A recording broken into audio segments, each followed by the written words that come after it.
Hey guys, welcome to the study with Mayank. मैं हूं आपका मयंक और आज ला रहा हूं मैं आपके लिए कक्षा 12 के लिए राजनीति विज्ञान की पाठ्य पुस्तक समकालीन विश्व में राजनीति। देखिए, इसी क्रम में आज आपका यहाँ पर अध्याय 4 है। यहाँ पर हम सत्ता के वैकल्पिक केंद्र देखेंगे। तो चलिए स्टार्ट करते हैं आज का वीडियो। देखते हैं हमें क्या क्या डिस्कस करना है यहाँ पर और क्या क्या नोट डाउन करना है। देखिए, हम लोग पूर्ववर्ती अध्यायों में ये बात तो पढ़ चुके हैं कि आपका द्वितीय विश्व युद्ध जब एंड हो गया है 1945 में, उसके बाद जो दौर स्टार्ट हुआ है वो कोल्ड वार वाला स्टार्ट हुआ है। यानी कि जैसे शीत युद्ध कहते हैं, शीत युद्ध का दौर यहाँ पर स्टार्ट हुआ है। और शीत युद्ध के दौर में आपने एक बात देखी है कि पूरी दुनिया यहाँ पर पूरी दुनिया दो खेमों में बट गई है। यानी एक खेमा यहाँ पर यूएसए वाला है और दूसरा यूएसएसआर वाला है, यानी जिसे हम सोवियत संघ कहते हैं। तो यहाँ पर आप देखेंगे एक यूएसए वाला खेमा था, एक यूएसएसआर वाला खेमा था, और कुछ लोग ऐसे भी थे जो इनमें से किसी भी खेमे में नहीं गए हैं, ना तो इस खेमे में गए हैं और ना ही इस खेमे में गए हैं। खास करके इनमें वो लोग शामिल थे जिन्होंने हाल ही में अपनी आज़ादी औपनिवेशिक शासन से प्राप्त की थी, जैसे भारत है, अफ्रीका के कुछ देश हैं। तो ये लोग किसी भी खेमे में नहीं गए। इनका मानना ये था कि जैसे तैसे हमने अपनी आज़ादी प्राप्त की है और अभी हम इस तरह के युद्ध में या इस तरह की किसी संगठन में फंस जाएं तो हमारे यहाँ का विकास वो अवरुद्ध हो जाएगा। और बात भी सही थी इनकी। तो ये लोग किसी संगठन में नहीं गए हैं।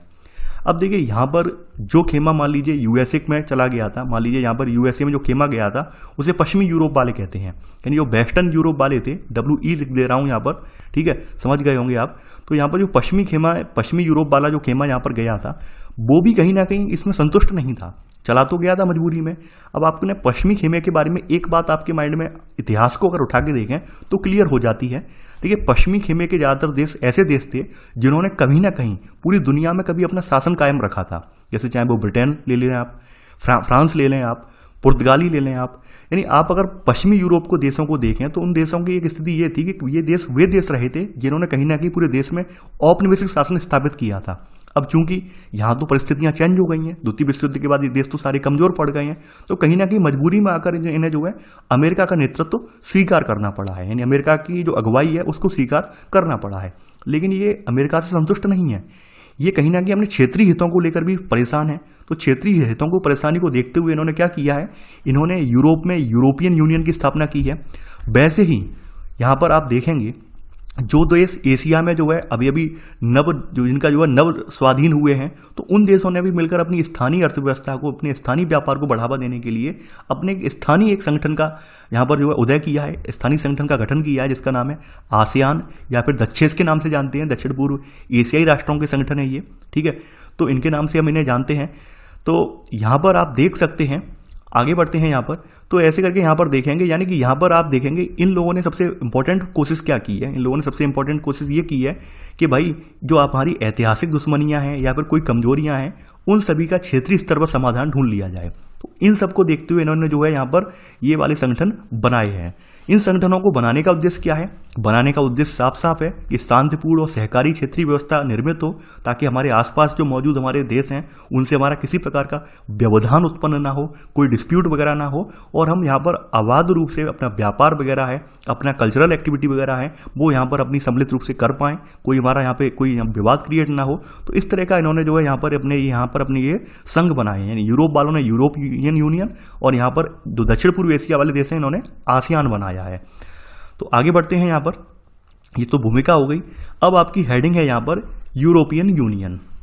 देखिए, जैसा कि आप सभी जानते हैं, चाहे पहला विश्व युद्ध हो 1914 से लेकर 1918 तक पहला विश्व युद्ध चला था, चाहे दूसरा विश्व युद्ध हो 1939 से लेकर यहाँ पर 45 तक चला था, और यहाँ पर जापान पर परमाणु बम गिरने के बाद ये युद्ध एंड हो गया था।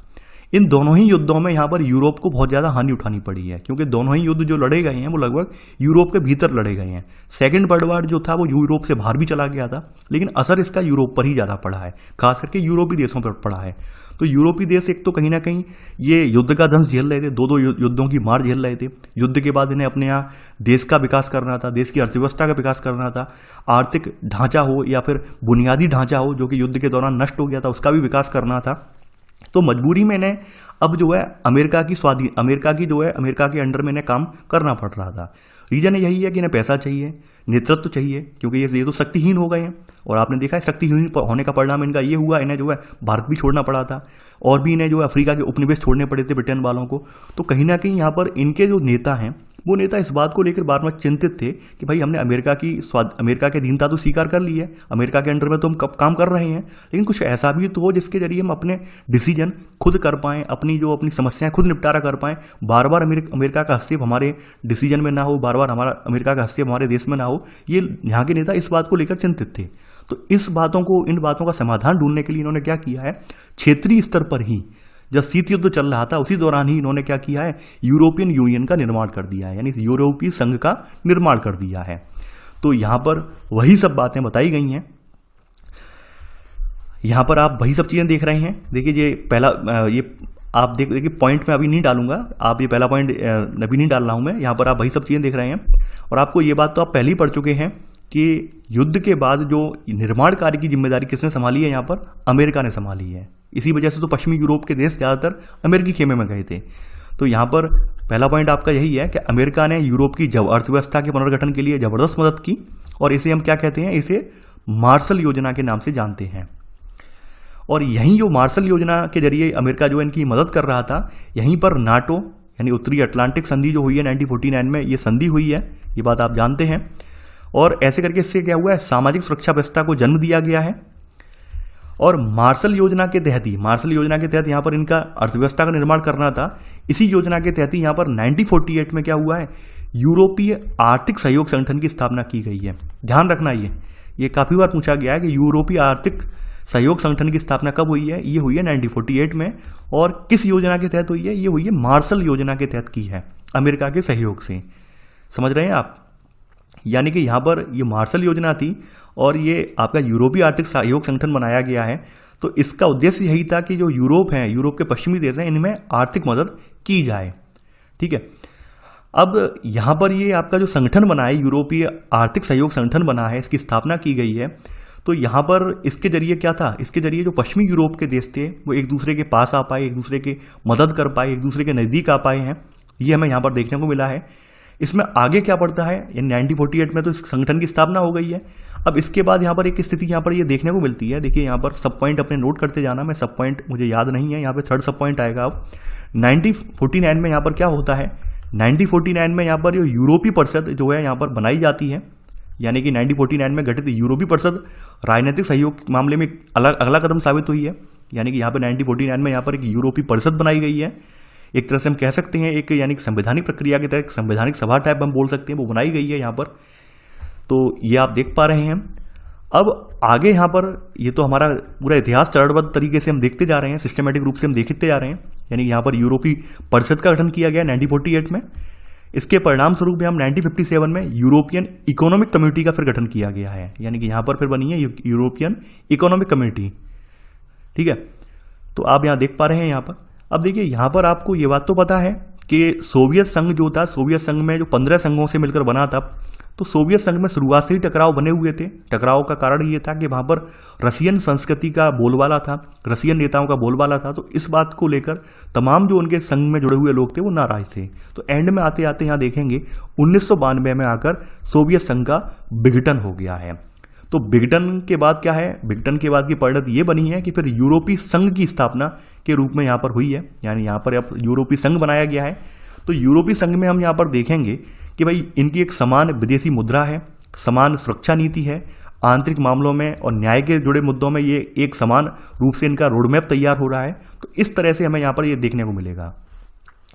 तो यहाँ पर आप अगला पॉइंट लिखेंगे, यहाँ पर सेकेंड पॉइंट यहाँ पर लिखेंगे कि सोवियत गुट के पतन के बाद 1992 में इस प्रक्रिया की परिणति यूरोपीय संघ की स्थापना के रूप में हुई।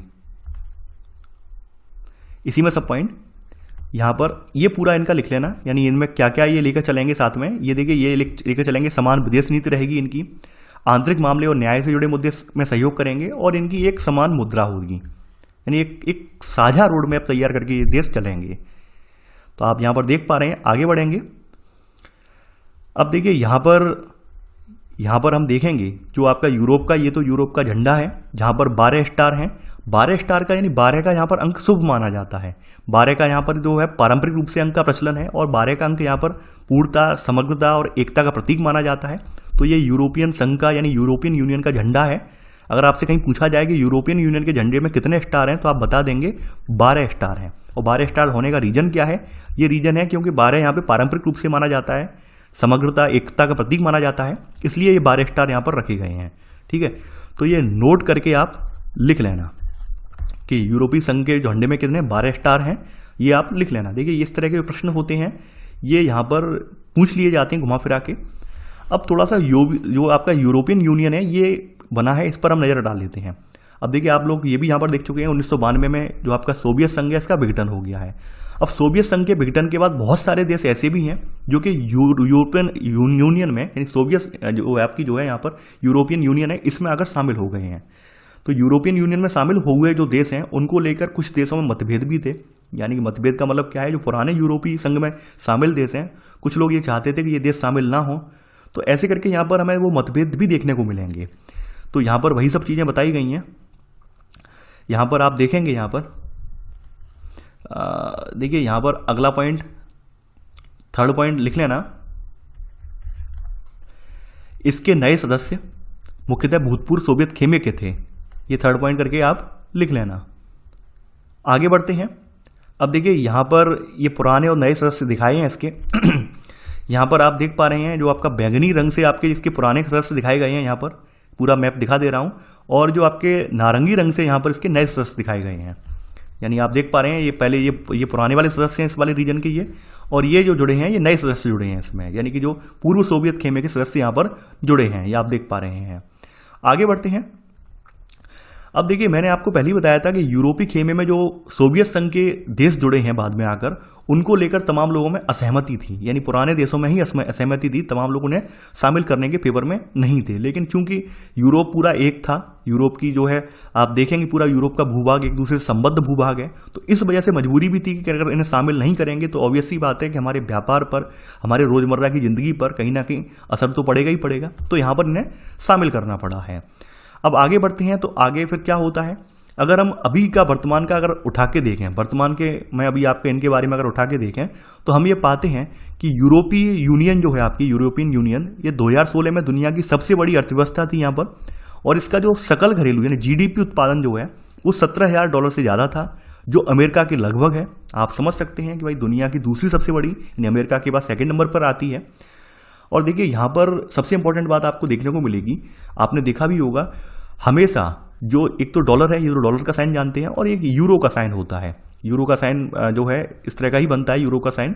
तो यूरो का जो मूल्य है, अगर हम रुपए का और डॉलर का कंपैरिजन देखें, अभी अगर आप डॉलर को कन्वर्ट यानी $1 से रुपए लेना चाहें तो आप पाएंगे कि $1 आपका लगभग 73 के करीब चल रहा है। वहीं अगर यूरो से कंपेयर करें तो एक यूरो आपका 89 के करीब है। तो तमाम बार यहाँ पर पर्यवेक्षक वगैरह जो आर्थिक सलाहकार वगैरह ये भी बात कहते हैं कि कहीं ना कहीं ऐसा ना हो जाए, कहीं ना कहीं यूरोपियन जो मुद्रा है कहीं ना कहीं डॉलर के लिए भारी ना पड़ जाए, क्योंकि यूरोपियन डॉलर का महत्व लगातार बढ़ता जा रहा है। बढ़ने का रीजन यही है क्योंकि इनकी साझा रूप से इकोनॉमी है, और साझा इकोनॉमी का असर आप समझ ही सकते हैं। जब कोई व्यक्ति साझा रूप से मिलकर चलता है, आगे बढ़ता है, तो ऑब्वियस सी बात है वो डेवलपमेंट ज़्यादा करता है। तो यहाँ पर कहीं ना कहीं इस बात को लेकर लोग चिंतित भी हैं, यानी जो अमेरिकी पर्यवेक्षक वगैरह है, अमेरिकी जो आर्थिक विश्लेषक या सलाहकार वगैरह हैं, वो इस बात को लेकर चिंतित भी हैं। तो हमें यहाँ पर ये देखने को मिलेगा। ठीक है, अब अगर हम विश्व व्यापार में इसकी हिस्सेदारी देखें, यानी कि वर्ल्ड ट्रेड में इसकी हिस्सेदारी देखें, तो विश्व व्यापार में इसकी जो हिस्सेदारी है वो अमेरिका से 3 गुना ज़्यादा है। इसका प्रभाव केवल यूरोपीय पर ही नहीं है, बल्कि अन्य देशों पर भी इसका अच्छा खासा प्रभाव है। इसमें यूरोपीय यूनियन में अगर हम देखें तो यहाँ पर 2 सदस्य देश ब्रिटेन और फ्रांस सुरक्षा परिषद जो है उसके स्थायी सदस्य हैं। यहाँ पर ये ध्यान रखना, यानी यूरोपियन यूनियन के 2 सदस्य जो हैं यहाँ पर स्थायी सदस्य हैं, ब्रिटेन और फ्रांस। ये आप छठा पॉइंट यहाँ पर लिख लेना। आप आगे बढ़ते हैं। यहाँ पर देखिए अब यहाँ पर ये यूरोपियन यूनियन केवल और केवल अपने अर्थव्यवस्था के लिए या फिर अपने साझी जो आपकी विदेश नीति है उसी को ही नहीं फॉलो कर रहा है, बल्कि यहाँ पर अन्य मुद्दों को लेकर भी ये जो है, जैसे पर्यावरण से रिलेटेड मुद्दे हैं या फिर अन्य कार्यक्रम है, उनको लेकर भी जो है यहाँ पर ये प्रतिबद्ध है। अब देखिए यहाँ पर बताया गया है, यहाँ पर जो ईरान को लेकर जो अमेरिका की जो परमाणु नीतियाँ थी, तो उनको लेकर भी यहाँ पर इसने अपने यहाँ पर स्टेटमेंट वगैरह दिए हैं। साथ ही साथ अगर हम यूरोपियन यूनियन के बारे में थोड़ा सा और देखें तो यूरोपियन यूनियन के पास दुनिया की, यहाँ पर 7वां पॉइंट आपका आएगा, सैनिक ताकत के हिसाब से अगर यूनियन देखें ये, तो यहाँ पर यूरोपियन संघ के पास दुनिया की दूसरी बड़ी सेना है।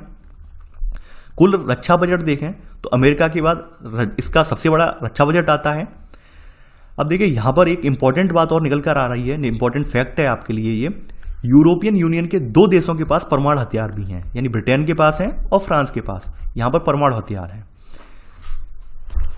अगर हम अंतरिक्ष प्रौद्योगिकी वगैरह के बारे में देखें, अंतरिक्ष विज्ञान वगैरह के बारे में देखें, तो यहाँ पर यूरोपियन संघ दुनिया का दूसरा स्थान, नासा के बाद 2nd नंबर पर आता है यूरोपियन यूनियन। ये यहाँ पर इसकी बात हुई। देखिए यहाँ पर आगे बढ़ने पर हमें यहाँ पर ये पाते हैं कि कई बार स्थिति यहाँ पर ये भी आ जाती है कि यहाँ पर यूरोपियन यूनियन के जो शामिल देश हैं वो एक दूसरे के खिलाफ भी होते हैं। जैसे कई बार आ जाता है, जैसे यहाँ बताया गया है जब इराक पर अमेरिका ने हमला किया था तो ब्रिटेन के प्रधानमंत्री इस हमले के बिल्कुल खिलाफ थे। वहीं ब्रिटेन के प्रधानमंत्री इसके अमेरिका के साथ थे और जर्मनी और फ्रांस जो थे इसके खिलाफ थे। एक यहाँ पे एग्जाम्पल दिया गया है। और भी ऐसी बताई गई ये चीज़ें कि जैसे ब्रिटेन की पूर्व प्रधानमंत्री हैं मार्गरेट थैचर, इन्होंने ब्रिटेन को यूरोपीय बाजार से अलग रखा। ऐसे करके मतलब तमाम चीज़ें हुई हैं यहाँ पर। ऐसा नहीं है कि यहाँ पर यूरोपियन यूनियन वाले सभी कैंडिडेट हमेशा एक मुद्दे पर एक मत रहते हैं, ऐसा जरूरी नहीं है। काफ़ी बार ये देखने को मिला है कि ये लोग अलग अलग अपनी ढपली, अपना राग वाला आलाप जपते हैं, ये बात भी देखने को मिली है। अब जैसे यहाँ पर कुछ देश और हैं, जैसे डेनमार्क और स्वीडन है, इन्होंने एक संधि के जरिए, जैसे इनकी आपने ये बात तो पढ़ी है, इनकी एक साझी मुद्रा है, यूरो है, लेकिन यहाँ पर क्या है, कुछ देशों ने इनकी जो है जैसे माजिस्ट्रेट यहाँ लिख लेना, डेनमार्क स्वीडन ने मास्ट्रिस्ट संधि के और साझी यूरोपीय मुद्रा यूरो को मानने का प्रतिरोध किया है। ये नवा पॉइंट आप लिख लेना, यानी इनकी साझी मुद्रा का विरोध किसने किया है, डेनमार्क और स्वीडन ने किया है। अब थोड़ा सा घटनाक्रम इनका जहां पर जो दिया है, यूरोपीय एकता के महत्वपूर्ण पड़ाव कब कब आए हैं, इनके बारे में हम थोड़ा सा देख लेते हैं। देखिए यहाँ पर शुरुआत से इसका स्थिति हम देखेंगे, हम यहाँ पर शुरुआत से अगर देखेंगे तो यहाँ पर हमें कुछ पॉइंट जो है वो यहाँ पर क्लियर करने होंगे। जून 1979 में यूरोपीय संसद के पहला प्रत्यक्ष चुनाव हुआ है यूरोपीय संसद के लिए। यहाँ पे और जो देश जुड़े हैं उनसे हमें ज़्यादा मतलब है नहीं। फरवरी 1992 में जो आपकी यूरोपीय संघ के संगठन के लिए मास्ट्रिक्ट संधि बनी है, जिसके तहत एकीकृत बाजार का गठन किया गया है। मास्ट्रिक्ट संधि जो बनी है, मास्ट्रिक्ट संधि बनाने का उद्देश्य यही था कि एकीकृत बाजार होगा, यानी हमारे बाजार के लिए अलग अलग मुद्रा नहीं लगानी पड़ेगी। किसी व्यक्ति के पास अगर यूरो है, यूरो के जरिए जो इसके सदस्य देश हैं वो कहीं भी उसके जरिए उससे व्यापार कर सकता है, खरीदारी कर सकता है। तो ये पॉइंट आप इसमें नोट कर लेना, ठीक है। 10वें पॉइंट का ही करके 10वां पॉइंट का इसमें ये घटना नोट कर लेना, उसमें ही सब पॉइंट में ये घटना नोट कर लेना आप, ठीक है। और ये एकीकृत बाजार का गठन हुआ है। शुरुआत में इनकी जो नई मुद्रा यूरो है, इसको 12 सदस्य देशों ने अपनाया है जनवरी 2002 में। आगे बढ़ते हैं यहाँ पर। अब देखिए यहाँ पर यूरोपीय यूनियन है, 11वां पॉइंट करके लिख लेना। इसे सन 2012 में यूरोपीय संघ को नोबेल शांति पुरस्कार मिल चुका है। 12वां पॉइंट यहाँ पे लिख लेना। 2013 में क्रोएशिया जो है यूरोपीय संघ का 28वां सदस्य देश बना है। अब देखिए यहाँ पर एक अंतिम यहाँ पे पॉइंट बहुत इंपॉर्टेंट है, जिसे हाल में चर्चा में रहा है, करंट अफेयर्स में रहा है। देखिए यहाँ पे ब्रिटेन जो है वो यूरोपियन यूनियन से अब अलग हो गया है। तो ऐसे करके यहाँ पर ब्रेक्जिट के बाद यहाँ पर यूरोपियन यूनियन में अब 27 कैंडिडेट रह गए हैं, 27 सदस्य देश रह गए हैं। यानी कि ब्रिटेन में जनमत संग्रह के बाद ये फैसला, इसने अलग रहने का फैसला किया है, तो इसके अलग रहने को यहाँ पे ब्रेक्जिट बोला जाता है, ब्रेक्जिट, ठीक है। ये 13वां पॉइंट लिख लेना, ये पॉइंट बहुत इंपॉर्टेंट है, पूछा जाता है। और अंतिम देश कौन सा जुड़ा है इसमें, क्रोएशिया जुड़ा है, ये भी पूछा जाता है। ठीक है, आपने यहाँ पर जो भी जितने फैक्ट लिखे हैं वो सारे फैक्ट इंपॉर्टेंट हैं, ये बात ध्यान रखना आप। इसके अलावा करंट अफेयर्स में हमेशा ये चर्चा में रहता है यूरोपियन यूनियन। इसके बारे में आपको करंट अफेयर्स में जो आपकी तमाम पत्रिकाएं, दृष्टि मैगजीन है और भी पत्रिकाएं, क्रॉनिकल वगैरह हैं, वहां पर सब में आपको ये देखने को मिल जाएगा। बहरहाल हमें हमारे जो किताब के लेवल पर हमें जो नोट करना था वो हम यहाँ पे पूरा नोट कर चुके हैं। ये तो यूरोपियन यूनियन की बात हो गई, यानी यूरोपीय संघ की बात हो गई।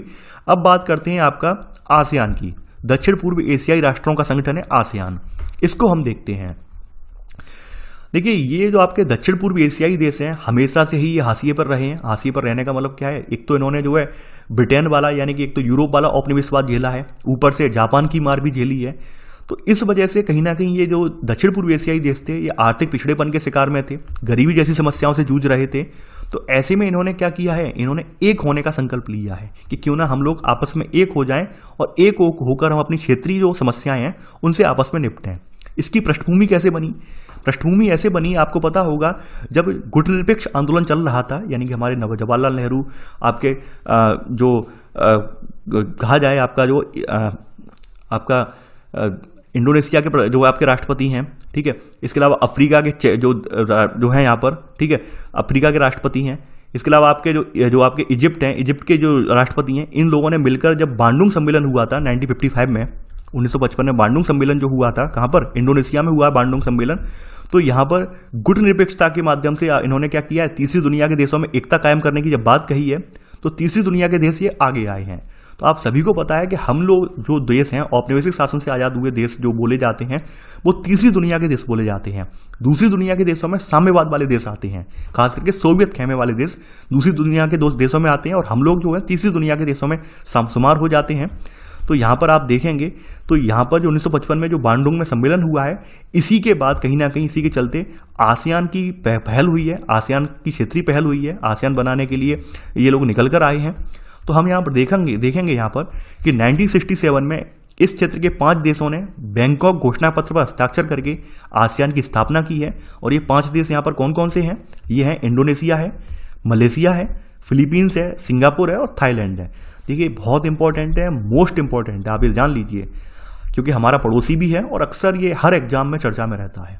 यानी हम ये 1967 में बैंकॉक घोषणा पत्र पर साइन कर ये यहाँ पर आसियान की स्थापना की गई है। स्थापनाकर्ता में 5 देश थे, इंडोनेशिया, मलेशिया, फिलीपींस, सिंगापुर और थाईलैंड। उद्देश्य क्या था इनका? यानी उद्देश्य इनका यही था मुख्य रूप से आर्थिक विकास को तेज करना है और उसके माध्यम से सामाजिक और सांस्कृतिक विकास हासिल करना है।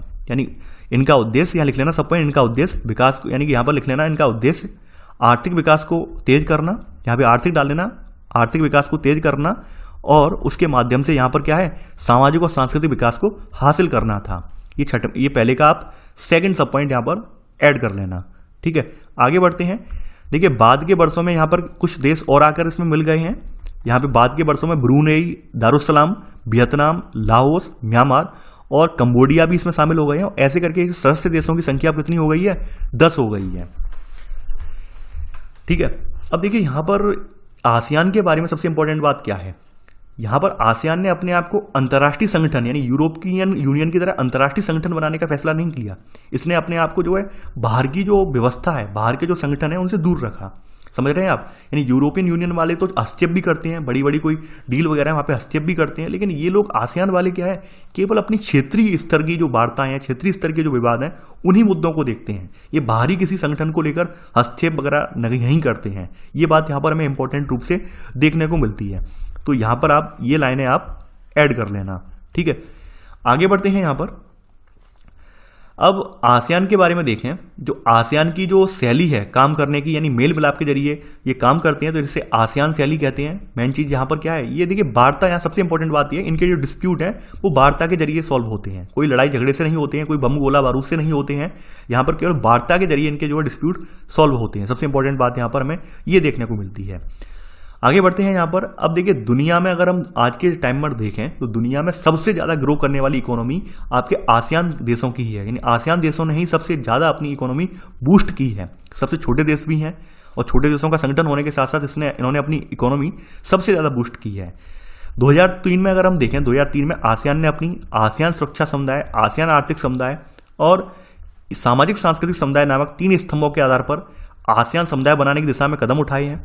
यहाँ पर अगला पॉइंट आप ये नोट कर लेना, सन 2003 में इन्होंने कदम उठाए हैं। ठीक है, थर्ड पॉइंट आप ये नोट कर लेना, यहां से लेकर आपका ये यहां तक आएगा। अगला पॉइंट है आसियान जो है, आसियान सुरक्षा समुदाय केवल जो है वो क्षेत्रीय विवादों को सैनिक टकराव तक न ले जाने की सहमत पर आधारित है। यानी हमें सैन्य समझौते या सेना के दम पर कोई हमें टकराव शांत नहीं करना है, हमें मिलजुल कर बातचीत के जरिए टकराव सॉल्व करना है। यहाँ पर इनका सबसे इंपॉर्टेंट यहाँ पर लक्ष्य इनका यही है। तो आपने चौथा पॉइंट भी कवर कर लिया। यहाँ पर आगे बढ़ने पर हम यहाँ पर अगला पॉइंट पाते हैं। देखिए आसियान देशों की जो विदेश नीतियों में तालमेल बनाने के लिए एक आसियान क्षेत्रीय मंच भी बनाया गया है। तो 5वां पॉइंट नोट कर लेना, यहां पर लिख लेना कि आसियान देशों की सुरक्षा और विदेश नीतियों में तालमेल बनाने के लिए 1994 में यहां पर ARF बनाया गया है, यानी आसियान रीजनल फोरम की स्थापना की गई है। यह भी इंपॉर्टेंट है, आसियान रीजनल फोरम की स्थापना कब हुई है? ये हुई है 1994 में। आगे बढ़ते हैं। यहां पर देखिए आसियान की अगर हम बात करें, आसियान की जो अर्थव्यवस्था है या आसियान की जो हम पूरा इकोनॉमी देखें तो अमेरिका की तुलना में, यूरोपियन यूनियन की तुलना में काफी छोटी है, लेकिन इन्होंने अपना जो ग्रो अप किया है वो ग्रो अप बहुत तेजी से किया है। सबसे इंपॉर्टेंट बात क्या है, यानी दुनिया भर में को इनसे सीख लेने की जरूरत क्या है? इनसे सीख लेने की जरूरत यह है कि इन्होंने सबसे छोटी अर्थव्यवस्था होने के बावजूद सबसे ज्यादा अपनी अर्थव्यवस्था को बूस्ट किया है, अपनी अर्थव्यवस्था को आगे बढ़ाया है। अब आसियान का जो आर्थिक समुदाय है, इनका उद्देश्य आसियान देशों का साझा बाजार उत्पादन आधार तैयार करना है और सामाजिक और आर्थिक विकास में मदद करना है। यानी कि सब काम जो है सब मिलजुल कर करने हैं, इन देशों को इन्हें आपस में मिलजुल कर काम इन्हें करने हैं। इसके लिए इन्होंने क्या किया है? इसके लिए इन्होंने FTA की यहाँ पर नीति अपनाई है। FTA का मतलब होता है फ्री ट्रेड एग्रीमेंट, यानी मुक्त व्यापार क्षेत्र। यानी आसियान के देश अपने आसपास के देशों में आराम से आबाद रूप से व्यापार कर सकते हैं, कोई यहाँ पे हस्तक्षेप नहीं दिया जाएगा। तो यहाँ पर आप अगला 5वां पॉइंट लिख लेना कि आसियान ने निवेश, श्रम और सेवाओं के मामले में मुक्त व्यापार क्षेत्र बनाने पर भी ध्यान दिया है। देखिए, इन्होंने अपना जो है एक यहाँ पर दस्तावेज अपनाया है जिसका नाम है विजन 2020। तो यहाँ पर विजन 2020 के तहत इन्होंने अपनी इनकी दीर्घगामी जो नीतियां हैं वो नीतियां इन्होंने अपनी रेखांकित की हैं और सबके सामने रखी हैं।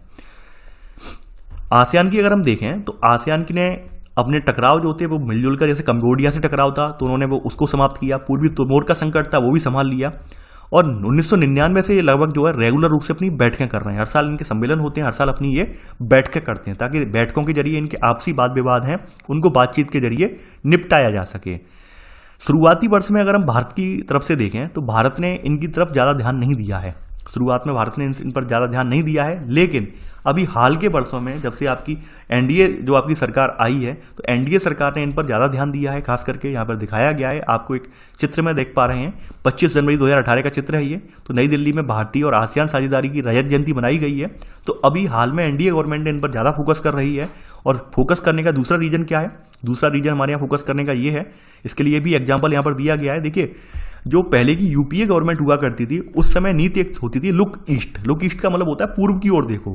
पूर्व की ओर देखने से अभिप्राय यहाँ पर यह था, एक तो हमारे पूर्वोत्तर क्षेत्र को देखना, पूर्वोत्तर के अलावा पूर्वोत्तर के साइड में जो कंट्री हैं यानी आसियान वाली जो कंट्री हैं उनसे हमारे संबंध को देखना, ये देखने वाली नीति थी। लेकिन अब गवर्नमेंट जो आई है उसने क्या किया, 2014 से एक्ट ईस्ट नीति कर दी है। यानी एक्ट ईस्ट के मतलब क्या है, यानी पूर्व की ओर करो, ठीक है। यानी ऐसा नहीं है देखो मत, करो, पूर्व की ओर जो भी करना है, काम करना है, समझौते करने हैं, संधियां करनी है या व्यापार को बढ़ावा देना है, आप करो, देखो मत कि भाई होगा होता रहेगा, ये नहीं देखना है। तो ऐसे करके हमने हमारा इससे फायदा ये मिलेगा, इससे हमारे एक तो पूर्वोत्तर वाला जो क्षेत्र है यानी जिसे हम 7 सिस्टर्स वाले क्षेत्र बोले जाते हैं उस क्षेत्र को बढ़ावा मिलेगा, ठीक है। साथ ही साथ हमारे जो है इकोनॉमी इस क्षेत्र की बूस्ट करने में भी मदद मिलेगी और हमारा आर्थिक रूप से जो व्यापार है या फिर और भी चीज़ है आर्थिक जो इंफ्रास्ट्रक्चर वगैरह है उसको भी डेवलप करने में यहाँ पर मदद मिलेगी। तो इसलिए हमारी नीति अभी क्या कर दी है, एक्ट ईस्ट नीति यहाँ पर अपनाई है। तत्कालीन गवर्नमेंट ने एक्ट ईस्ट की नीति को बढ़ावा दे रही है, ठीक है। आगे बढ़ते हैं यहाँ पर, अगली हेडिंग अगली हेडिंग नहीं, यहाँ पे पॉइंट अब आप अगला लिखेंगे। अब देखिए पॉइंट यहाँ पर 7वां आप इस तरह से लिख लेना कि शुरुआती वर्षों में भारतीय विदेश नीति ने आसियान पर ज्यादा ध्यान नहीं दिया, लेकिन हाल के वर्षों में अपनी नीति सुधारने की कोशिश की है। इसी में अगला सा पॉइंट, भारत ने 2 आसियान देशों यानी आसियान देशों में कौन कौन से, मलेशिया, सिंगापुर और थाईलैंड के साथ, यहां लिख लेना, भारत ने 2 आसियान सदस्यों मलेशिया, सिंगापुर और थाईलैंड के साथ मुक्त व्यापार का समझौता किया है। इसी में सब पॉइंट, 2010 में आसियान भारत मुक्त व्यापार क्षेत्र व्यवस्था लागू हुई है, यानी भारत ने इन्हें FTA का दर्जा दे दिया है, ठीक है। यह आपका इसी में ही नोट कर लिया होगा आपने। आगे बढ़ते हैं यहां पर, अब देखिए यहां पर ऐसे करके यहां पर ये आपका आसियान वाला पोर्शन कंप्लीट हो गया। यानी इस बुक में जितना था आसियान के बारे में वो आपने कवर कर लिया है।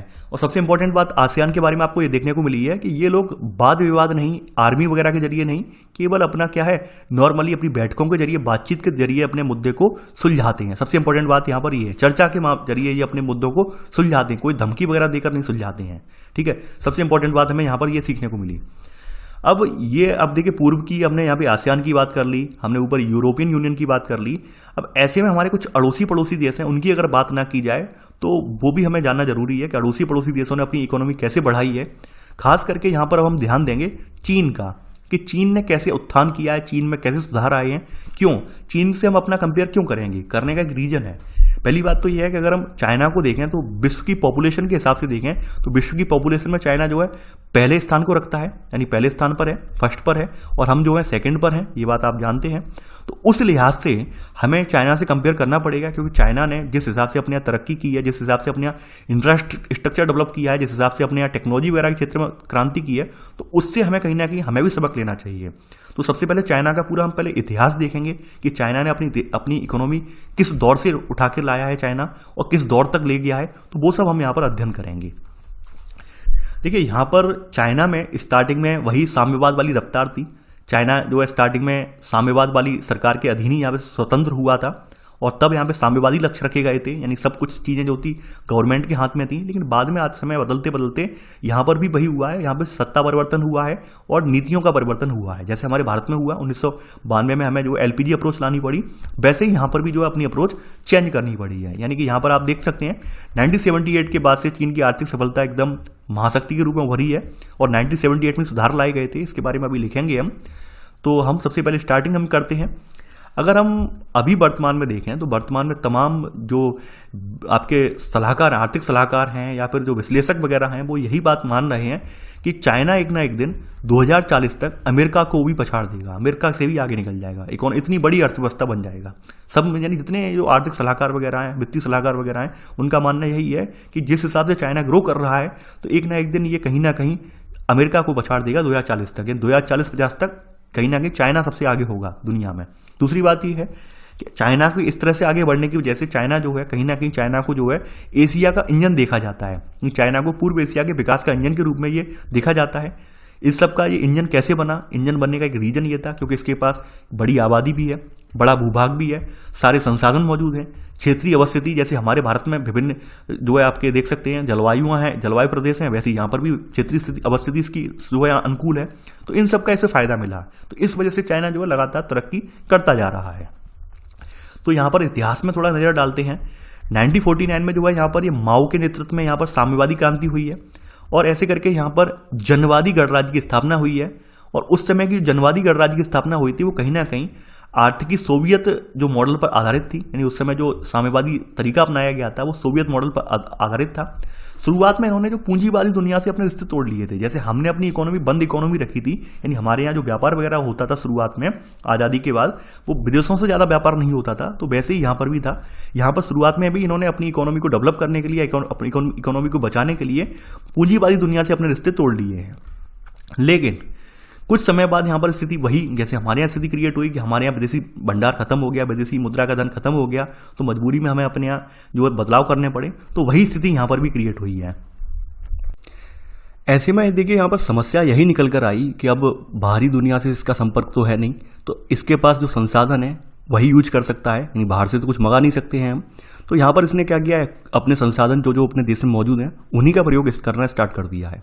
शुरुआत के दिनों में क्या है, यहाँ पर इसे सोवियत संघ की मदद भी मिली है, लेकिन सोवियत संघ से इसका रिश्ता जो है ज़्यादा मधुर नहीं रहा है, और ज़्यादा रिश्ता मधुर न रहने की वजह से क्या है कि सोवियत मदद भी यहाँ पे बंद हो गई है। फिर क्या था, इसने फिर अपने यहाँ का जो मॉडल अपनाया है उस मॉडल में इसने ये किया है यहाँ पर कि इसने जो खेती है, खेती को यहाँ पर सरकारी नियंत्रण में ले लिया है। इन खेती को यहाँ पर इन्होंने पूंजी यानी जो निजी स्वामित्व से निकालकर जो सरकारी नियंत्रण में इन्होंने खेती को पहुँचा दिया है, यानी कि अब सरकार के अधीन खेत वगैरह आ गई है। साथ ही साथ उद्योग धंधे वगैरह जो खड़े करने पर भी गवर्नमेंट ही जोर दे रही है, यानी पूरी तरह से गवर्नमेंट ही यहाँ पर इन सब चीज़ों का निगमन कर रही है। केवल अब लोगों को कुछ नहीं है, लोगों को करना है, गवर्नमेंट के आदेश का पालन करना है। अब यहाँ पर कुछ चीज़ें और निकल कर आई हैं। देखिए, आप सभी को पता होगा जैसे हमने अपने यहाँ की इकोनॉमी डेवलप कर रहे थे, तो हमारे यहाँ के लिए भी हमें कुछ चीज़ों का सामानों की ज़रूरत थी। जैसे हमें मान लीजिए कोई प्लांट लगाना था, जैसे स्टील प्लांट हमारे यहाँ लगाए गए या फिर पावर प्लांट वगैरह लगाए गए, डैम वगैरह बनाए गए, तो हमें उपकरण वगैरह जो हमारे यहाँ मंगाए गए वो बाहर से मंगाए गए। लेकिन यहाँ पर स्थिति यहाँ पर यह है कि इनके बाहरी दुनिया से संबंध अच्छे है नहीं, तो ऐसे में उपकरण देगा तो देगा कौन, और उपकरण खरीदने के लिए पैसे भी चाहिए। तो इन्होंने पूरी ये कोशिश की कि हम ये जो उपकरण हैं, जो भी हमारे यहाँ सामान विदेशों से हमें मंगाना है, वो उपकरण हम अपने घरेलू स्तर पर तैयार करवाएं। इसने उन्होंने इस बात पर जोर दिया कि जो हम उपकरण मान लीजिए अमेरिका, सोवियत संघ या ब्रिटेन वगैरह से मंगवाने चाह रहे थे, वो हम अपने घरेलू स्तर पर तैयार करवाएंगे। घरेलू स्तर पर यहाँ पे दिक्कत तो ये है कि थोड़ा सा ये भी हो सकता है प्रोडक्ट बढ़िया ना हो, लेकिन उसका फ़ायदा भी मिला। इसे फ़ायदा ये मिला कि भाई धीरे धीरे करके इसके पास सारे संसाधन इकट्ठे हो गए। दूसरी बात, घरेलू स्तर पर विनिर्माण करवाने से एक फ़ायदा और हुआ। फ़ायदा ये हुआ कि इसके यहाँ पर स्थानीय स्तर के जो नागरिक वगैरह थे उन्हें रोजगार मिला। रोजगार के साथ साथ उनके अंदर जो स्किल्स थे यानी कौशल भी विकसित हुए।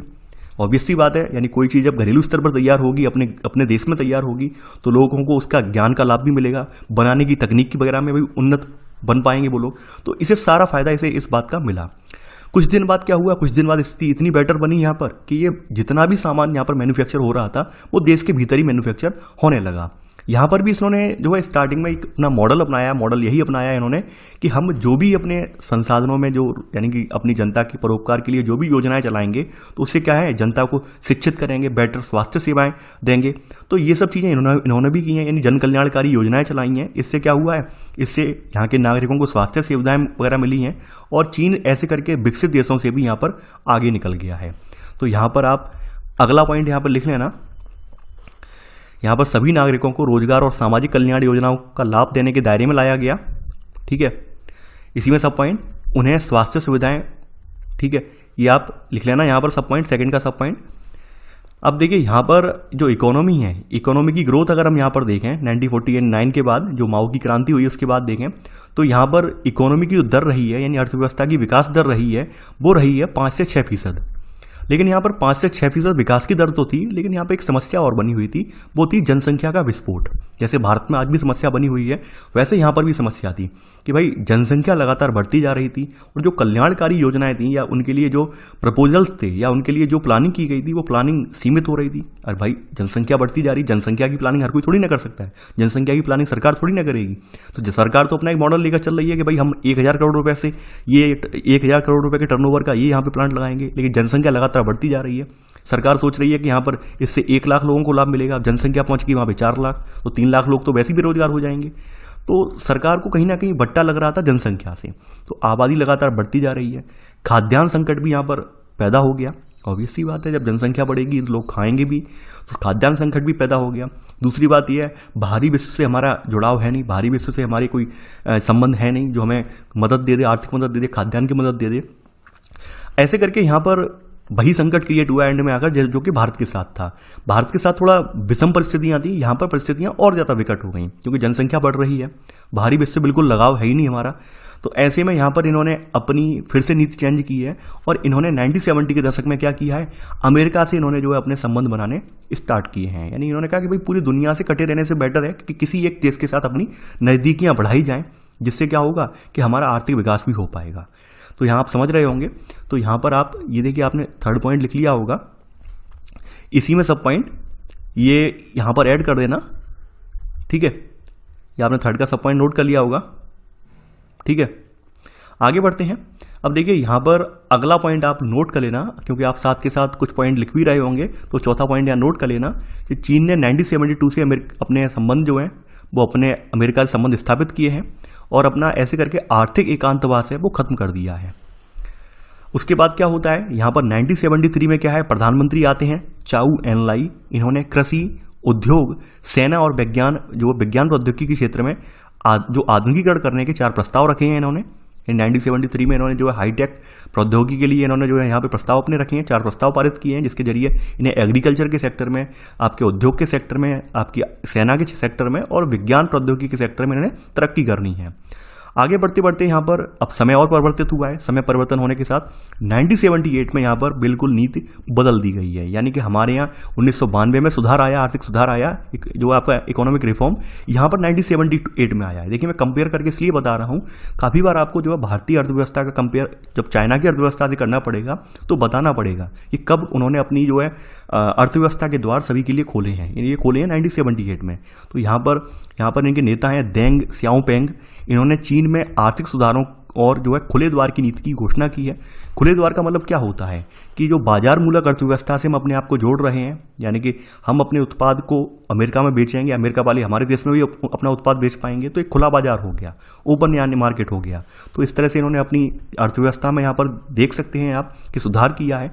लेकिन यहाँ पर सबसे इंपॉर्टेंट बात आप देखेंगे, और वही बात यहाँ पर चाइना के लिए डेवलपमेंट का एक कारण बनी, वो बात ये थी कि चाइना ने जो अपने आर्थिक सुधार का मॉडल अपनाया था उसे स्टेप बाय स्टेप फॉलो किया, यानी कि एकदम चरणबद्ध तरीके से आगे बढ़े हैं। यानी पहला एक स्टेप पूरा कर लिया, उसके बाद स्टेप 2 पे गए हैं। यानी कि इन्होंने बिल्कुल ही सोवियत संघ वाला जो गलती थी, सोवियत संघ वालों ने जो गलती दोहराई, या फिर सोवियत संघ खेमे के बाद के देशों ने और जो गलती दोहराई, वो गलती इन्होंने नहीं दोहराई। ये बस प्रॉपर वे में चले हैं कि स्टेप 1 में हमें ये टारगेट अचीव करना है, जब ये अचीव हो जाएगा तो स्टेप 2 वाला टारगेट अचीव करेंगे। तो इस वजह से यहाँ पर चाइना जो है डेवलप कर पाया है, ये सबसे इंपॉर्टेंट बात है।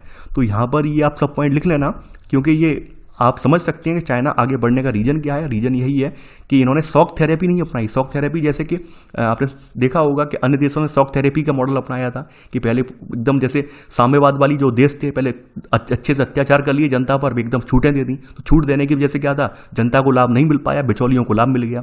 तो यहाँ पर वो नहीं अपनाया, यहाँ पर इन्होंने सिस्टमैटिक ढंग से यहाँ पर अपनी अर्थव्यवस्था को आगे बढ़ाया है। देखिए इसे 6वें पॉइंट के सब पॉइंट में बना लिखकर 7वां पॉइंट बना लेना, ठीक है। तो सबसे पहले इन्होंने क्या सुधार किया है, सबसे पहले इन्होंने ये सुधार किया है कि 1982 में इन्होंने खेती का निजीकरण किया है। समझ रहे होंगे आप, सबसे पहले खेती का निजीकरण किया है, उद्योगों का नहीं किया है। उसके बाद 1998 में इन्होंने उद्योगों का किया है। सबसे इंपॉर्टेंट बात यह है कि इन्होंने जो भी किया है वो प्रॉपर तरीके से किया है, प्रॉपर प्लानिंग से किया है, एकदम नहीं किया है। एकदम करने से आप समझ रहे होंगे कि यहाँ पे अव्यवस्था क्रिएट होती, और अव्यवस्था में क्या होता, जो विकास है वो कहीं ना कहीं अवरुद्ध हो जाता, और जो जनता के लिए रखा गया था कि जनता को मिल जाएगा उतना लाभ, वो लाभ नहीं मिल पाता। तो इन्होंने क्या चरणबद्ध तरीके से चले हैं, स्टेप बाय स्टेप चले हैं। तो यहाँ पर आप देख पा रहे हैं, तो यहाँ पर कुछ यहाँ पर और सुधार किए हैं। जैसे यहाँ पर इन्होंने स्पेशल इकोनॉमिक जोन जो होते हैं वो क्रिएट किए हैं, यानी व्यापार संबंधी अवरोधों को सिर्फ इन्होंने क्या किया है, विशेष आर्थिक क्षेत्रों के लिए ही हटाया है, जहां पर विदेशी निवेशक अपने उद्यम लगा सकते हैं। यानी कि यहाँ पर जो इन्वेस्टमेंट था, फॉरेन इन्वेस्टमेंट के लिए इन्होंने एक प्रॉपर एरिया डिसाइड किए हैं, जिन्हें SEZ का नाम दिया है, जिन्हें यानी SEZ का मतलब स्पेशल इकोनॉमिक जोन, ठीक है। तो इन स्पेशल इकोनॉमिक जोन में ही यहाँ पर विदेशी उद्योग धंधे लग सकते थे, उपक्रम लग सकते थे। तो ऐसी यहाँ पर इन्होंने जो नीति अपनाई है, आप यहाँ पर 7वें का 2nd सब पॉइंट लिख लेना। आगे बढ़ते हैं।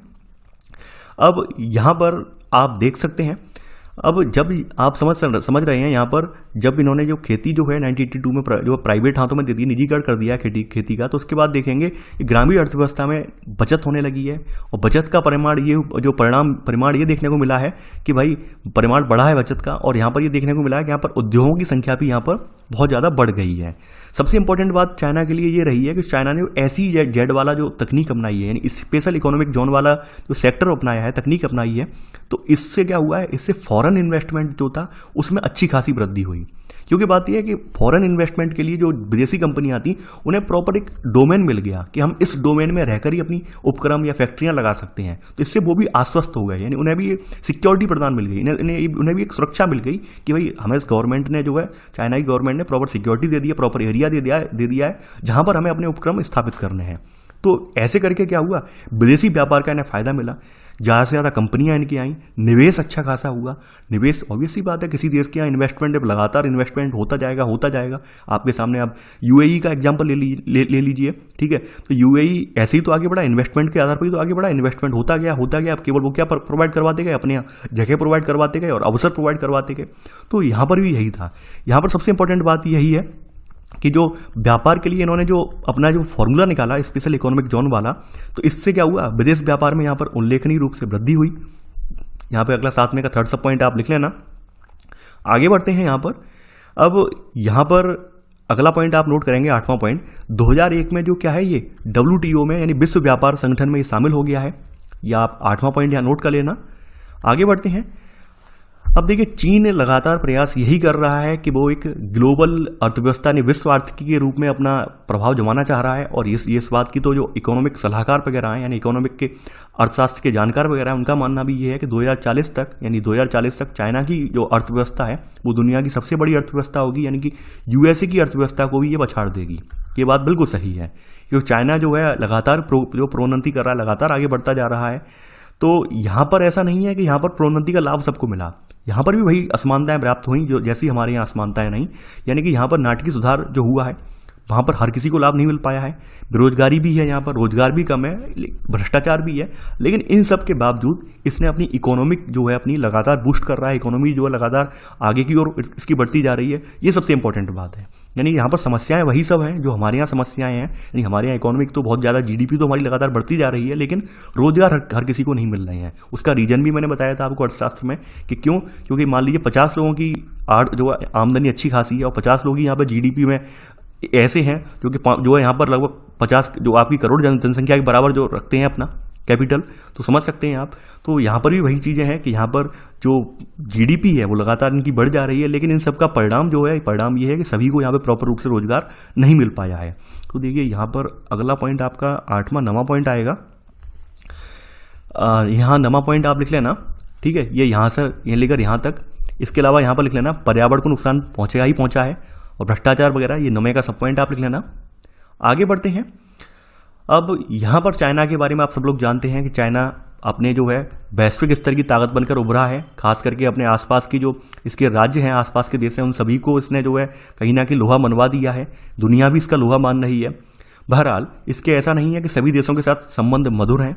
चाइना की सबसे जो गलत नीति यही रही है कि वो लगातार विस्तारवादी नीति का पालन करता है, लगातार हड़पता रहता है। जैसे आपने देखा वो तिब्बत को हड़प लिया, ताइवान को भी हड़पने के लिए पूरी कोशिश कर रहा है। तो इसके मतभेद अभी खत्म नहीं हुए, मतभेद अभी चल रहे हैं, लोग मान रहे हैं, लोग ऐसी आशा है कि आने वाले समय में इसके मतभेद जो है खत्म हो जाएंगे। लेकिन बहरहाल चाइना की जो नीति जो विस्तारवादी है, चाहे अर्थव्यवस्था के क्षेत्र में हो, चाहे जमीन के क्षेत्र में हो, लगातार चाइना जो है आगे बढ़ता चला जा रहा है। तो यहाँ पर एक बताया गया है कि 1997 का एक वित्तीय संकट आया था, तो उस दौर में इसने क्या किया है, उस दौर में इसने आसियान देशों की अर्थव्यवस्था को टिकाए रखने के लिए इसने जो है आर्थिक मदद भी की है। ये 10वां पॉइंट यहाँ लिख लेना। तो इस तरह से यहाँ पर चाइना भी अपनी एक विश्व में एक छवि बना रहा है, विश्व में एक छवि गढ़ चुका है अपनी। अब हम यहाँ ये देखते हैं चाइना से हमारे संबंध कैसे हैं, चीन के साथ भारत के संबंध कैसे रहे हैं। देखिए चाइना और भारत का एक इतिहास है। अगर आप थोड़ा सा अपने इतिहास में जाएं, थोड़ा सा इतिहास में जाएं, 2000 साल पहले जाएं, तो चाइना इंडिया का एक अपना इतिहास है। विश्व में आप ये पाएंगे कि सबसे प्राचीन जो देश हैं, उन प्राचीन देशों के व्यापार में चाइना और इंडिया अग्रणी रहे हैं। इंडिया के मसाले, स्पाइसेस पूरे विश्व भर में जाने जाते हैं। चाइना का जो था रेशम पूरे विश्व भर में जाता था। यानी अगर जो आपका पश्चिमी साम्राज्यवाद है, तो इसके उदय से पहले ये दोनों ही देश पूरी दुनिया में व्यापार किया करते थे, चाइना वाले भी और इंडिया वाले भी। ये बात आप समझ रहे होंगे। लेकिन यहाँ पर कुछ चीज़ें ऐसी थी कि यहाँ पर जैसे मान लीजिए हमारा जो कभी टकराव नहीं हुआ। टकराव का मतलब क्या है, क्योंकि चाइना वालों का प्रोडक्ट अलग था, हमारे प्रोडक्ट अलग थे। हमारे स्पाइसेस से चाइना का एकाधिकार किस में था, रेशम में था। तो इस वजह से हमारा चाइना के साथ कभी टकराव नहीं हुआ, व्यापार में टकराव नहीं हुआ। तो व्यापार में जब टकराव नहीं हुआ तो हमने कभी सोचा ही नहीं कि चाइना के साथ कोई हमें नीति बनानी चाहिए, कोई संबंध बनाने चाहिए। तो जो कुछ चल रहा था वो चलता आ रहा था। अब अंग्रेजों के टाइम में जो है यहाँ पर कुछ चीज़ें बदलाव आया है। तो अंग्रेजों के टाइम में जो बदलाव आया है वो हम यहाँ पर अब देखेंगे। तो यहाँ पर पहला पॉइंट तो आप यही लिख लेना कि पश्चिमी साम्राज्यवाद की वजह से पहले भारत और चीन एशिया के महाशक्ति थे। और चीनी यहाँ पर अब देखें, चीनी राजवंशों के लंबे शासन में यहाँ पर मंगोलिया, कोरिया, हिंद चीन के कुछ इलाके और तिब्बत इसकी अधीनता मानते रहे थे। ठीक है, आगे बढ़ते हैं। यहाँ पर ये पहले का सब पॉइंट आपने यहाँ पर लिख लिया होगा। देखिए यहाँ पर बताया गया है, यहाँ पर भारत या चीन, इनका जो है प्रभाव सिर्फ राजनीतिक नहीं था, यहाँ पर आर्थिक और धार्मिक और सांस्कृतिक भी था। आप सभी को पता है कि चाइना में जो बौद्ध धर्म है वो कहाँ से पहुँचा है, आपके भारत से ही पहुँचा है बौद्ध धर्म। तो ऐसे करके आप देख सकते हैं सांस्कृतिक रूप से भी चाइना पर प्रभाव रहा है। दूसरी बात यह है कि चाइना और भारत के बीच में कभी बातचीत या वार्ता या फिर जो है संपर्क स्थापित करने की कोशिश क्यों नहीं की गई, उसका रीजन यही था जो ऊपर रीजन मैंने आपको बता दिया, क्योंकि दोनों के जो उत्पाद थे अलग अलग थे, एक जैसे उत्पाद नहीं थे। मान लीजिए इंडिया वाले भी रेशम बना रहे होते, चाइना वाले भी रेशम बना रहे होते, हो सकता था तब टकराव हो, चाइना वाले इंडिया से टकराने की कोशिश करते। लेकिन यहाँ पर क्या है, चाइना के उत्पाद अलग है, इंडिया का उत्पाद अलग है, तो इस वजह से कभी टकराव नहीं हुए। तो टकराव नहीं हुए तो इस वजह से कोई यहाँ पर आगे हमने प्रयास भी नहीं किया। ठीक है, यहाँ पर अगला पॉइंट आप सेकंड पॉइंट लिख लेना कि चीन और भारत अपने प्रभाव क्षेत्रों के मामले में कभी नहीं टकराए थे। तो इसी कारण यहाँ पर दोनों के बीच राजनीतिक और सांस्कृतिक प्रत्यक्ष संबंध सीमित थे, ज़्यादा नहीं थे, बहुत सीमित संबंध थे। ठीक है, आगे बढ़ते हैं। अब यहाँ पर थोड़ा सा हम देखेंगे कि भाई 20वीं सदी में आते आते यहाँ पर संबंध टकराए हैं, तब यहाँ पर विदेश नीति स्थापित करने में थोड़ा सा हमें मुश्किल हुई है। लेकिन अंग्रेजी शासन के दौरान भी यहाँ पर कोई इनके साथ यहाँ पर, क्योंकि अंग्रेजी शासन जो था, अंग्रेजी शासन में आपको पता ही होगा कि अंग्रेजी लोग जो थे उन्हें कोई भारत की विदेशी नीति से मतलब तो था ही नहीं। उन्हें तो केवल इतना मतलब था कि हमें यहाँ से ज़्यादा लूट कर ले जाना है। उन्हें भारत की विदेश नीति क्या होगी, भारत के विदेशों से संबंध कैसे होंगे, भविष्य में भारत इनसे कैसे जो है अपने रिलेशनशिप क्रिएट करेगा या फिर इनके रिलेशनशिप के आधार पर कैसे आगे बढ़ेगा। अंग्रेजों को तो कोई मतलब था नहीं, तो अंग्रेज क्यों चाहते कि भाई इनके चाइना वालों से इनके संबंध स्थापित हों। लेकिन यहाँ पर देश आज़ाद हमारा हुआ है, उसी समय चाइना में भी माओ शासन आया है, तो यहाँ पर जो आपके JLN है यानी जवाहरलाल नेहरू जी हैं, इन्होंने यहाँ पर नीति वो कोशिश की है कि हिंदी चीनी भाई भाई वाला कॉन्सेप्ट यहाँ पर नारा दिया भी है। यहाँ पे कुछ समय तक यहाँ पर आपने देखा भी होगा, आपको स्टार्टिंग में ही हम पढ़ा चुके हैं। लेकिन क्या हुआ है कि 1950 के बाद जैसी तिब्बत इसने हड़प लिया, तिब्बत हड़पने के बाद दलाई लामा को हमने शरण दे दी है देश में, तो उस समय से ही थोड़े संबंध हमारे जो है खटास आ गई है। और संबंधों की खटास जो सबसे ज़्यादा प्रबल 1962 में देखने को मिली, 1962 के युद्ध में देखने को मिली है। लेकिन यहाँ पर शुरुआत में कोशिश हमारी तरफ से की गई थी कि चाइना के साथ संबंध हमारे बेटर हैं, लेकिन चाइना ने जो है अपनी औकात दिखाई है 1962 में, तब हमारे संबंध यहाँ पे फिर से खराब हो गए हैं। उसके बाद फिर यहाँ पर आप देखेंगे फिर राजीव गांधी के समय में यहाँ पर फिर से वार्ता वगैरह चली है और ऐसे करके हमारे संबंध मधुर हो पाए हैं। तो यहाँ पर आगे बढ़ते हैं। अब यहाँ पर अगला पॉइंट आप नोट कर लेना, देखिए ये सब आपके लिए बहुत इंपॉर्टेंट है। थर्ड पॉइंट, ठीक है, कि कुछ समय के लिए हिंदी चीनी भाई भाई का नारा भी लोकप्रिय हुआ, ठीक है, इसी में सब पॉइंट। और यहीं पर आगे लिख लेना ये वाला कि आज़ादी के तत्काल बाद 1950 में चीन के द्वारा जो तिब्बत को हड़प लिया गया है और भारत चीन सीमा पर आक्रमण हुआ है, तो ऐसे में संबंध गड़बड़ा गए हैं। आगे बढ़ते हैं। अब देखिए ये तो पता ही है, इसने अक्साई चीन वाला हिस्से पे कब्जा अपना दिखाया, अरुणाचल प्रदेश को हत्याने की कोशिश की इसने, ये बात तो आपको पता ही है। इसके अलावा यहाँ पर ये युद्ध जो हुआ है, इसका अगला सब पॉइंट 1962 का जो युद्ध हुआ है, तो यहाँ पर युद्ध में भारत को सैनिक पराजय झेलनी पड़ी है और यहाँ पर भारत चीन पर इसका दीर्घकालिक असर हुआ है। देखिए यहाँ पर एक चीज़ मैं आपको बता दूं, सैनिक पराजय का मतलब यही था, शुरुआत में किसी को ये नहीं लगता था कि ऐसा भी हो सकता है। और आपको मैंने पहले ही आपको जिस ये चैप्टर के बारे में जब हम चल रहे थे तो हमने वहाँ पर पहले भी जिक्र किया था चाइना के बारे में कि तब हमारे यहाँ ना आर्मी पे हथियार वगैरह भी नहीं थे और आर्मी ने केवल हाथों से, यानी आप समझ सकते हैं लाठी डंडे जो अपने पुराने हथियार थे उन्हीं के दम पे युद्ध लड़ा था। लेकिन हाँ, कुछ दिन बाद चाइना के सैनिक अपने यहाँ पे ही लौट गए थे। तो यहाँ पर ये इन्होंने लिखा है कि भारत की यहाँ पर हार हुई है। हार का मतलब क्या है कि अगर मान लीजिए लंबे समय तक युद्ध होता तो वहाँ पर हार होना तय था। इस तरह से यहाँ पे इस आधार पर यहाँ पर राइटर ने यहाँ पर लिखा है, यानी कि यहाँ पर लेखक ने लिखा है।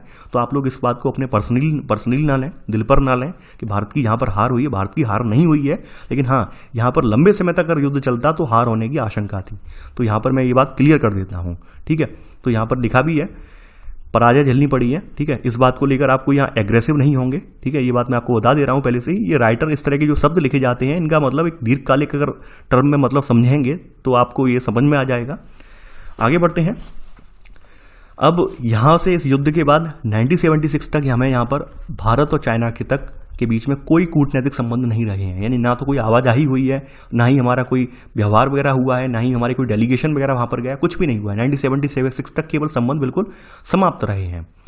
लेकिन आगे बढ़ते बढ़ते थोड़ा जब राजीव गांधी का दौर आया तो यहाँ पर जो यहाँ पर वार्ताओं का दौर स्टार्ट हुआ, यानी इंदिरा के टाइम में ही यहाँ पे वार्ताएं वगैरह स्टार्ट हुई हैं। राजीव गांधी यहाँ पर गए भी हैं चाइना में, तो राजीव गांधी के जाने से क्या हुआ, थोड़ा से संबंध यहाँ पर मृदु हुए हैं, यानी कठोर से यहाँ पे थोड़ा मृदु संबंध बने हैं। तो यहाँ पर अगला पॉइंट आप लिखेंगे, यहाँ पे चौथा पॉइंट आएगा। यहाँ पर लिख लेना कि 1981 में सीमा विवादों को दूर करने के लिए वार्ताओं की श्रृंखला भी शुरू हुई, ठीक है। अब देखिए सब लोग जानते थे, पूरी दुनिया जानती है और स्वयं चाइना भी जानता है कि एशिया की उभरती हुई दो शक्तियां हैं। उभरती हुई शक्तियां कौन कौन सी हैं? एक चाइना है और भारत है। तो बिना भारत की मर्जी से, बिना भारत के साथ संबंध स्थापित किए हम अपने देश को आगे नहीं ले जा सकते हैं। तो यहाँ पर 1981 से स्टार्ट हुआ है। 1988 में यहाँ पर दिसंबर में राजीव गांधी ने यात्रा भी की है, चीन का दौरा भी किया है। तो ऐसे करके यहाँ पर दोनों देशों के संबंधों को सुधारने का बढ़ावा मिला है। यहाँ से आगे बढ़ते हैं। अब यहाँ पर आगे जाकर एक समझौता हुआ है 1999 में, 1999 में अटल जी के टाइम पर, कि भारत और चीन के बीच व्यापार जो है 30% सालाना की दर से बढ़ रहा है यहाँ पर, ठीक है। यहाँ पर हमें देखने को मिलता है आपके अटल जी की गवर्नमेंट थी, यहाँ पर 30% व्यापार यहाँ पर बढ़ रहा है उस समय। और अगर हम यहाँ पर देखें, हमारे देश में जो नई इकोनॉमिक रिफॉर्म लाया गया था, उस समय हमारा चाइना के साथ जो व्यापार था, यहाँ ये बताया गया है 1992 में हमारा कितना था, 33 करोड़ 80 लाख डॉलर का द्विपक्षीय व्यापार हुआ करता था। और जो अभी वर्तमान में 2017 में बढ़कर कितना हो गया है, 84 अरब डॉलर का ये व्यापार हो चुका है। देखिए गवर्नमेंट के आंकड़े हैं, ध्यान रखना आप, यहाँ पर कोई ऐसे रैंडम आंकड़े नहीं लिख दिए हैं, गवर्नमेंट के आंकड़े हैं। तो इन आंकड़ों को ध्यान रखना। यानी 1992 में जब हमारा यहाँ इकोनॉमिक रिफॉर्म लाया गया था, उस समय हमारा चाइना के साथ व्यापार जो हुआ करता था लगभग 33 करोड़ 80 लाख रुपए का डॉलर का द्विपक्षीय व्यापार हुआ करता था। 2017 में बढ़कर कितना हो गया है, 84 अरब डॉलर का व्यापार ये पहुंच चुका है, ठीक है। तो ऐसे करके आप देख सकते हैं लगातार ये सब चीज़ें यहाँ पर हमारे यहाँ संबंध बेटर हो रहे हैं। फिर भी कुछ डिस्प्यूट बने हुए हैं तो उन्हें हम अपने वार्ता के जरिए सुलझा रहे हैं, ये बात आपको भी मालूम होगी।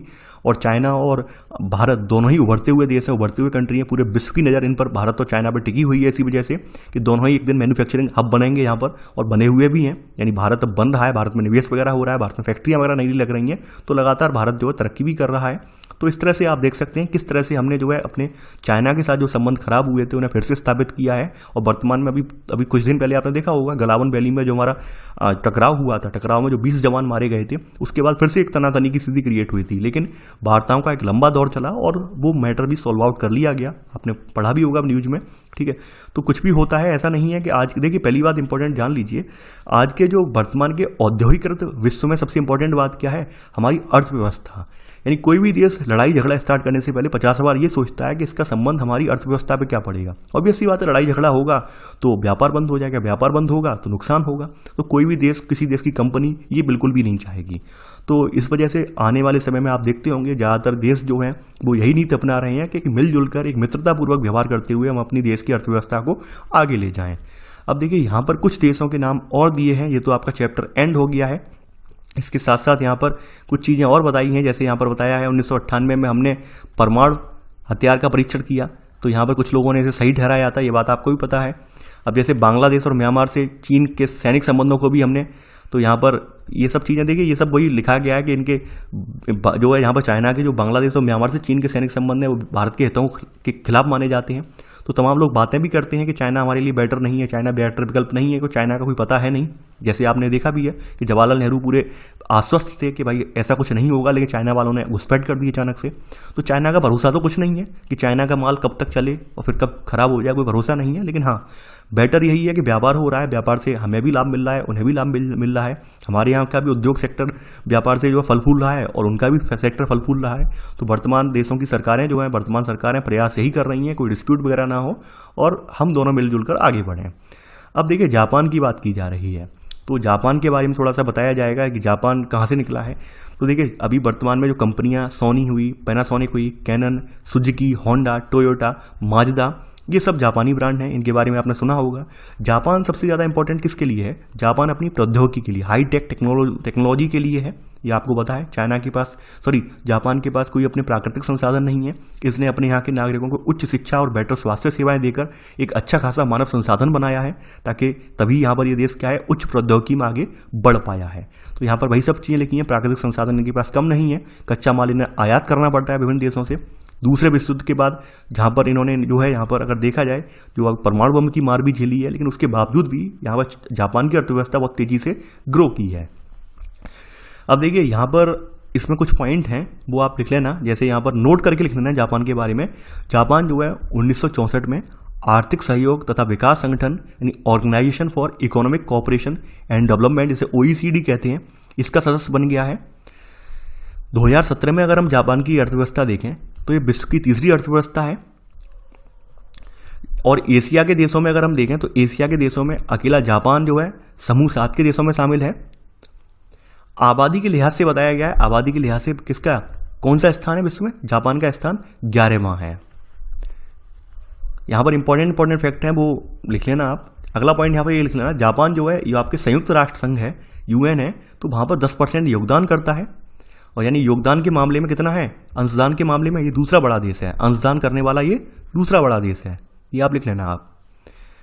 आगे बढ़ते हैं यहाँ पर। अब देखिए यहाँ पर जापान के बारे में सबसे इंपॉर्टेंट बात ये है, जापान ने चूंकि परमाणु युद्ध की यहाँ पर जो है मार झेली है, तो जापान ने अपने यहाँ सबसे इंपॉर्टेंट जो चीज़ रखी है अपनी प्रस्तावना में, वो यही रखी है कि अंतर्राष्ट्रीय विवाद जो है हमारे, वो सुलझाने का प्रयास किए जाए, बल के आधार पर नहीं किए जाए, बल्कि बल या धमकी के आधार पर नहीं किए जाए, बल्कि आराम से मिलजुल कर बातचीत करके, वार्ता करके हमारे जो है जो भी विवाद में सुलझाए जाएँ।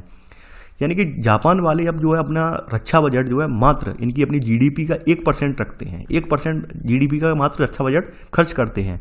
फिर भी इनका GDP के हिसाब से अगर लगा लें पूरी दुनिया में, क्योंकि इनकी GDP बहुत ऊपर है, उस हिसाब से अगर लगा लें तो इनका जो रक्षा बजट है वो विश्व में जापान का स्थान जो है 7वां है रक्षा बजट के मामले में, ठीक है।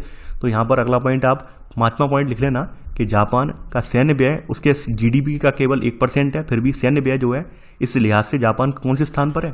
7वें स्थान पर है। थोड़ा जापान के बारे में आपको नॉलेज मिल गई। अब साउथ कोरिया यानी दक्षिण कोरिया के बारे में जान लेते हैं।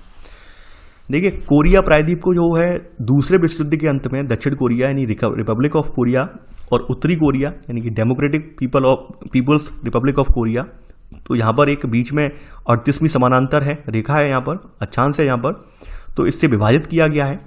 देखिए, ये पूछा जाता है कि ये किसके जरिए किसके समानांतर के साथ विभाजित किया गया। 38वें समानांतर के साथ, समानांतर रेखा के साथ इसे विभाजित किया गया है। किससे? उत्तर कोरिया और दक्षिण कोरिया को 38वां समानांतर रेखा जो है विभाजित कर रही है। ये आप लिख लेना, आप पहला पॉइंट करके आगे बढ़ते हैं। अब यहाँ पर 1950-53 में इनके जो डिस्प्यूट चले हैं, इनके युद्ध वगैरह हुए हैं, उसके बाद शांति लाने के लिए भारत ने प्रयास भी किया है। भारत के प्रयासों से यहाँ पे शांति भी स्थापित हुई है, ये आप सभी को पता है, पढ़ भी चुके हैं। आगे बढ़ते हैं। यहाँ पर आगे बढ़ने पे हम यहाँ पर अगला पॉइंट पाएंगे कि 17 दिसंबर 1991 में दोनों कोरिया संयुक्त राष्ट्र के सदस्य बने हैं, यानी कि दोनों जो है दोनों कोरिया संयुक्त राष्ट्र के सदस्य बने हैं। दोनों कोरिया का मतलब क्या, उत्तर कोरिया नॉर्थ जो है और दक्षिणी कोरिया दोनों ही बने हैं। यहाँ पर अगर उत्तर कोरिया की बात करें तो उत्तर कोरिया में तानाशाही का शासन होने की वजह से उत्तर कोरिया पिछड़ गया, जबकि दक्षिण कोरिया में क्या है, डेमोक्रेटिक सरकार होने की वजह से जो जहाँ पर दक्षिण कोरिया है वो लगातार यहाँ पर आगे बढ़ा है। ठीक है, दक्षिण कोरिया में लगातार जो है लोगों के लोकतंत्र अच्छे से स्थापित होने की वजह से यहाँ पर आगे लगातार बढ़ पाया। तो यहाँ पर वही देखेंगे कि यहाँ पर 1960 से लेकर 80 के दशक के बीच आर्थिक शक्ति के रूप में तेजी से विकास हुआ है, और इसी वजह से इसे हान नदी पर चमत्कार कहा जाता है। हान नदी यहीं पर बहती है, हान नदी, ठीक है, सियोल के निकट बहती है इनकी राजधानी, तो इनके निकट यहाँ पर बहती है। तो आप यहाँ पर लिख लेना यहाँ पर कि अगला पॉइंट करके यहाँ पर देखिए सेकंड पॉइंट और सेकंड का सब पॉइंट इसी में लिख लेना। ठीक है, यहाँ पर आप यहाँ से लेकर सेकंड का ये यहाँ से लेकर आप यहाँ तक लिख लेना। आगे बढ़ते हैं। अब देखिए, यहाँ पर ये जो OECD का सदस्य बना है, तो ये बना है आपका अगला पॉइंट, ये बना है 1996 में, यानी OECD के बारे में आपने ऊपर यहाँ पे जापान का देख लिया, जापान बन गया था 1964 में बन गया था, लेकिन ये बने हैं 1996 में, 1996 में जाकर बने हैं। 2017 में अगर इनकी बात करें तो 2017 में इनकी जो है अर्थव्यवस्था दुनिया की 11वीं सबसे बड़ी अर्थव्यवस्था थी, और सैन्य खर्चे में इनका योगदान कितना है, 10वां स्थान था सैन्य खर्चे के मामले में, ये आपने देख लिया। मानव विकास रिपोर्ट 2016 की है। देखिए, ये तो मानव विकास रिपोर्ट के बारे में यहाँ पर लिखना बेकार है। क्यों? मानव विकास रिपोर्ट हर साल बदलती रहती है, तो इसके बारे में लिखना बेकार है यहाँ पर। तो ऐसे करके हमने यहाँ पर जापान और इनके बारे में देख लिया। और सबसे इंपॉर्टेंट बात यह है कि आपकी जो चुनिंदा ब्रांड है, सैमसंग हुआ, LG हुआ, हुंडई हुआ, ये सब साउथ कोरियन ब्रांड हैं और भारत में बहुत ज़्यादा प्रसिद्ध भी हैं। आप सभी को पता है सैमसंग, LG, हुंडई, तो हुंडई गाड़ियों का ब्रांड है, सैमसंग, LG जो है इलेक्ट्रॉनिक गैजेट्स के ब्रांड हैं, तो भारत में काफ़ी प्रसिद्ध भी हैं।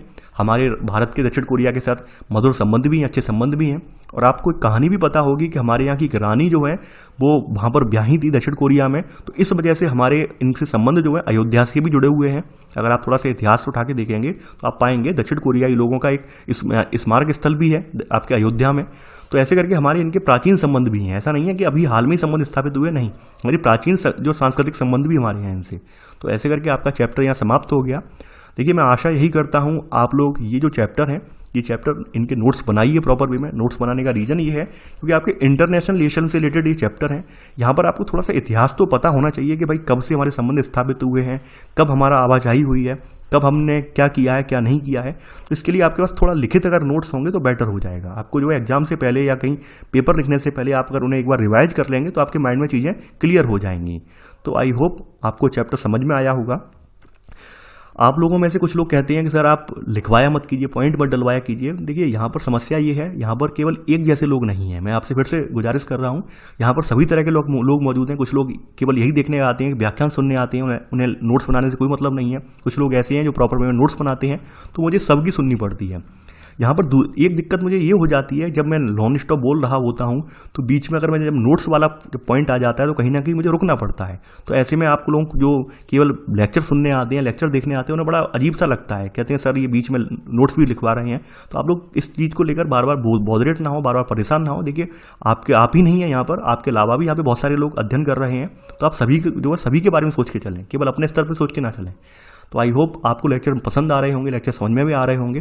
तो चलिए, आज के लिए बस इतना ही। Thanks for watching. जय हिंद।